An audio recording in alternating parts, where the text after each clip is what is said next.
Zendaya just admitted something on camera she has never said before. Tom Holland sat right next to her when it happened. They were asked one simple question. What did you sacrifice to become who you are? And for a second, the most successful young actress in Hollywood did not have an answer.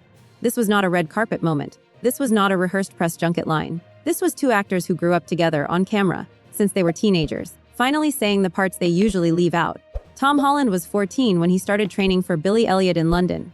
Zendaya was a teenager doing Disney Channel, playing a version of herself for millions of kids who thought her life looked like a dream. By the time they were cast as Peter Parker and MJ, they were already industry veterans. Most people their age were worrying about homework. They were worrying about contracts. And that is where this story actually starts. Not with fame, with what fame quietly takes. Tom said it plainly. When you start this young, you have to grow up fast. You learn to set boundaries before you even understand what a boundary is.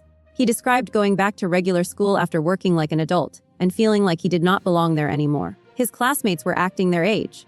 He was the kid who had already been treated like a professional, who already knew how to follow instructions on a closed set, who had already lost the version of childhood everyone else around him still had. He did not phrase it as a complaint. He phrased it as a fact. This is simply what happens when the industry gets you early. Zendaya has lived a version of the same story. Both of them were teased, doubted, or dismissed early in their careers. Tom was mocked by other kids for dancing before Billy Elliot ever made him famous. Zendaya built her name inside the Disney machine, a system known for chewing up young stars and spitting out headlines instead of careers. So when the interviewer asked them what message they would give to kids who are scared to follow their passion because of social pressure, Tom did not give an inspirational posture answer. He said the pressure never actually goes away. It does not disappear once you succeed. Sometimes it gets worse. What changes is whether you have people around you who let you be yourself.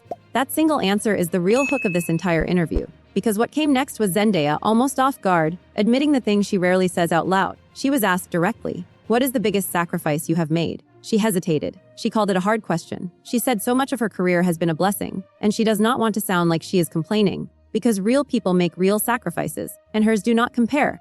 But then she said it anyway. Being young in this industry cost her a normal life. She said, quietly, that it would have been nice to go to prom. It would have been nice not to have embarrassing videos of herself online from a time when she had not figured herself out yet.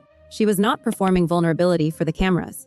It looked like something she had genuinely never said in an interview before. And Tom's reaction told you everything. He did not rush to fill the silence. He let it sit. This is the part most fans never see. The version of these two people that exists off the poster, off the premiere carpet, away from the CGI and the box office numbers. Because here is what almost nobody outside the industry understands. When you are the face of a franchise this massive, every emotional beat you have becomes public property. Every mistake becomes a headline.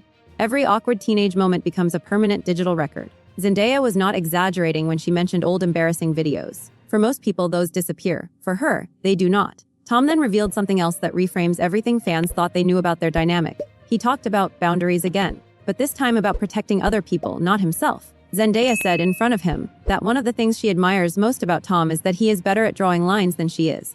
He is the one who says, clearly, this is not happening. She said she tends to smooth things over instead. He is the one who protects the room. That single exchange reveals something the tabloids never bothered to dig into. This is not just two co-stars with chemistry. This is two people who have spent years building an actual working trust, the kind that only forms after watching each other survive the same machine.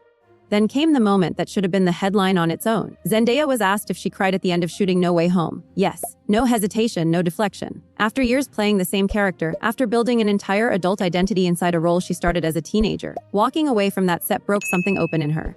Tom talked about the same emotional weight from a different angle. He said returning to Peter Parker after time away does not feel routine. It is a privilege, but it is also strange, stepping back into a character you have played since you were a kid, on sets that somehow still feel like a family reunion every single time.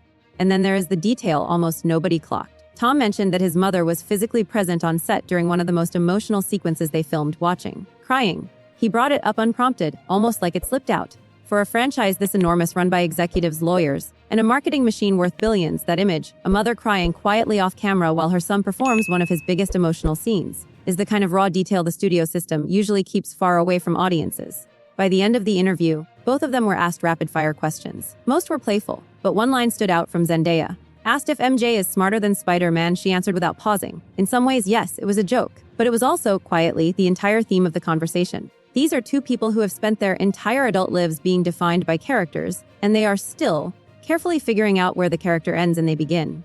So where does that leave them now? Both still tied to one of the biggest franchises on the planet. Both still working through what it means to have grown up inside a story that the whole world thinks it owns. Tom said something near the end that landed heavier than it probably should have. He said the most exciting question left is not more sequels. It is figuring out what happens next, who they pass the role to, what their identity looks like once Spider-Man is not the answer anymore. That question has no answer yet. Neither of them offered one. So here is what is actually worth asking. When an entire generation grows up watching two child stars become global icons, does anyone ever stop to ask what that childhood actually cost them?